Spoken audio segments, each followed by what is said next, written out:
ایک نوجوان ہمارا طبیعی دوست گلاسگو میں رہتا تھا، وہ بیمار ہو کے ہاسپٹل گیا ہے، تو اس کی جو اٹینڈنٹ نرس تھی اس نے 3-4 دن کے بعد کہا کہ آپ مجھ سے شادی کریں گے؟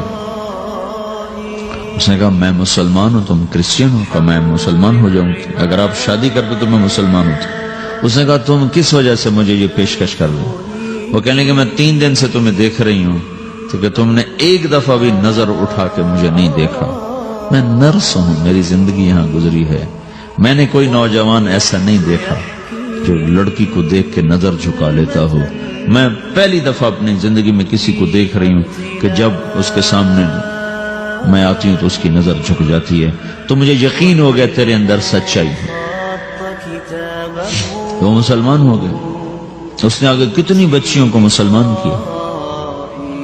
پھر اشفاق احمد صاحب مرحوم تھے، یہ ڈرامہ رائٹر، ان سے اچھی سلام دعا تھی میری، تو ایک دن مجھ سے کہنے لگے کہ میں تبلیغ کے کام سے متاثر ہوا ہوں انگلینڈ جا کر، پاکستان میں نہیں انگلینڈ جا کر، تو میں ایڈنبرا میں پارک میں بیٹھا تھا، میری بیوی میرے ساتھ بیٹھی تھی، تو ایک جماعت آئی، انہوں نے آ کر اذان دی مغرب کی اور نماز پڑھی۔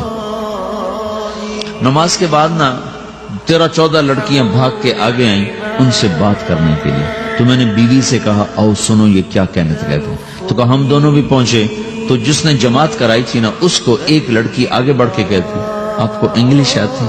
کہا جی آتی ہے۔ کہا آپ نے کیا کیا ہے؟ کہا جی ہم نے اپنی عبادت کی۔ تو لڑکی کہنے لگی آج تو اتوار نہیں ہے، تو اس نوجوان نے کہا کہ جی ہم دن میں 5 دفعہ کرتے ہیں، صرف اتوار کو نہیں، روزانہ 5 دفعہ۔ وہ لڑکی کہنے لگی یہ تو بہت زیادہ ہے، آپ اس کو کیسے نبھاتے ہیں؟ تو اس نے اس کو جواب دیا، 2-3 سوال اس نے اور کیے، جواب دیا، تو کہنے لگی اچھا بہت مہربانی، اس نے سے ہاتھ بڑھایا آگے ملانے کے لیے نا، تو وہ نوجوان کہنے لگا میں آپ سے معافی چاہتا ہوں، میں آپ کو ہاتھ نہیں ملا سکتا۔ تو اس لڑکی نے کہا کیوں؟ کہ یہ ہاتھ میری بیوی کی امانت ہے اور کسی کو نہیں لگ سکتا۔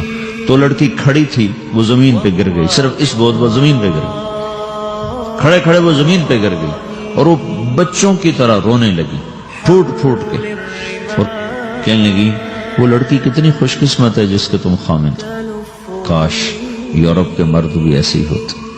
اشفاق صاحب مرحوم کہنے لگے میں نے اپنی بیوی سے کہا بانو آج وہ تبلیغ ہوئی ہے کہ لاکھوں کتابیں بھی چھپ جاتی، وہ کام نہ ہوتا جو یہ نوجوان اپنے عمل سے کر دیا۔